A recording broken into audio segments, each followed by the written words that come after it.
बिस्मिल्लाहिर्रहमानिर्रहीम। अस्सलाम वालेकुम फ्रेंड्स। अल्लाह के करम फजल से मैं बिल्कुल ठीक ठाक हूँ और उम्मीद करता हूँ कि आप भी बिल्कुल ठीक ठाक होंगे। दोस्तों, काफ़ी दिनों से बारिश हो रही थी तो मैं घर से बाहर नहीं निकल सका। तो आज मौसम काफ़ी अच्छा है, खुशगवार है। तो हम चाहेंगे शहर जाने से पहले मेरे चैनल को सब्सक्राइब कर लें और बेल आइकन बटन को प्रेस कर लें ताकि नई आने वाली वीडियो आपको बआसानी मिल सकें। तो आइए चलते हैं शहर।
जी हाँ दोस्तों, हम शहर में दाखिल हो चुके हैं और ओवर ब्रिज को क्रॉस कर रहे हैं। ओवर ब्रिज के इर्द गिर्द जो इमारतें हैं वो दिलकश नज़ारा पेश कर रही हैं। और ये साथ ही जिना स्टेडियम सियालकोट है जहाँ पे क्रिकेट के मैच वगैरह होते हैं और यहाँ पे जो क्रिकेटर हैं, शायकीन हैं, वो क्रिकेट देखने के लिए आते हैं। इंटरनेशनल बहुत कम मैच यहाँ पे देखने को मिलते हैं। सियालकोट तो ज़िंदा रहेगा, जिस इमारत पे लिखा हुआ है यहाँ पे मजिस्ट्रेट साहब बैठते हैं। जी दोस्तों, मैं इस वक्त सियालकोट किले के ऊपर मौजूद हूँ। यहाँ पे मजिस्ट्रेट साहब बैठते हैं और मेयर ऑफ सियालकोट भी बैठते हैं। उनका ऑफिस भी यहाँ पे मौजूद है और म्यूनसिपल कॉरपोरेशन के ऑफिस भी मौजूद हैं। बहुत ही खूबसूरत दिलकश नज़ारा पेश करते हुए फूल जो हैं वो भी खिले हुए हैं और मौसम जो है वो बहुत ही खुशगवार हुआ है। दोस्तों, 1965 में पाक भारत जंग हुई थी। उस जंग में एक टैंक जो है वो भारत का यहाँ पे रह गया था, यानी कि भारत के जो फ़ौजी थे उनसे एक टैंक यहाँ पे मिस हो गया था, वो यहाँ पे छोड़ गए थे। और वो टैंक जो है वो आजकल यहाँ पे किले के ऊपर नुमाइश के लिए रखा हुआ है। लोग आते हैं और उसे देखकर लुत्फ़ अंदोज़ होते हैं। ये वो टैंक है। दोस्तों, आइए किले की सैर करते हैं और शहर के जो मंज़र हैं वो यहाँ से देखते हैं कि शहर कैसा लगता है।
बैठो।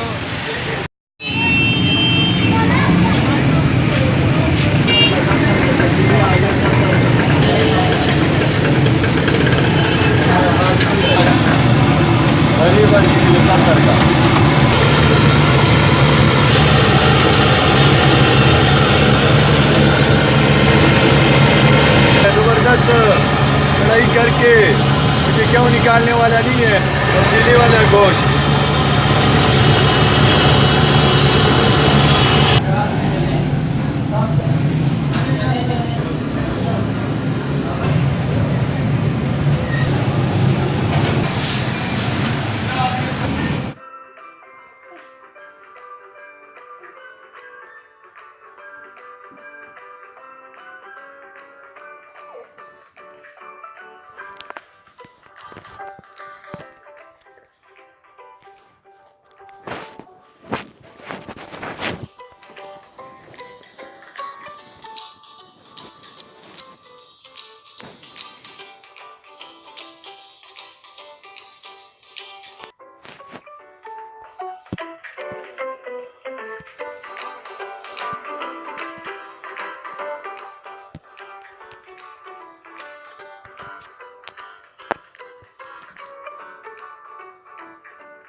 दोस्तों उम्मीद करता हूँ शहर का सफ़र आपको काफ़ी अच्छा लगा होगा। अगर वीडियो अच्छी लगी है तो भाई के चैनल को सब्सक्राइब कर लें और बेल आइकन बटन को प्रेस कर दें ताकि नई आने वाली वीडियो आपको बआसानी मिल सके। आप सबका बहुत शुक्रिया, दुआओं में याद रखिएगा। अल्लाह निगहबान।